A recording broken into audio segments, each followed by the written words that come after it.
नमस्कार मित्रांनो, तुहिरी माझा मितवा या मालिकेच्या पुढच्या भागामध्ये आता ईश्वरीला डान्स शिकवण्यासाठी एक मुलगी आलेली असते आणि ती म्हणते की हे बघा, मी आता ईश्वरी सांगते, लहानपणी मी डान्स शिकत होते, म्हणजे मला डान्स करता येत होता, परंतु आता बरेच दिवस झाले प्रॅक्टिस नाही, त्यामुळे आता मला नाही जमणार.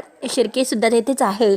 तेव्हा ती मुलगी म्हणते की काही टेन्शन घेऊ नका, मी तुम्हाला शिकवेन डान्स, आणि खूपच वर्ष झालेली आहे, त्यामुळे मला डान्सची प्रॅक्टिसच राहिलेली नाही, मग असं ईश्वरी सांगत असते.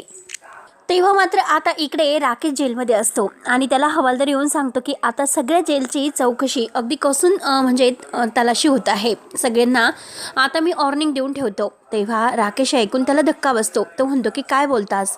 हवालदार तिथून निघून जातो. तर राकेश आता मनात विचार करतो की आता इतक्या मेहनतीने मी हा बॉम्ब तयार केलेला आहे, पण आता हा बॉम्ब कुठे लपवायचा. त्यानंतर मात्र प्रश्न त्याला पडलेला असतो. त्यानंतर ईश्वरीला ती मुलगी डान्स शिकत असते, परंतु नम्रताचा खूपच जळफळाट होतो.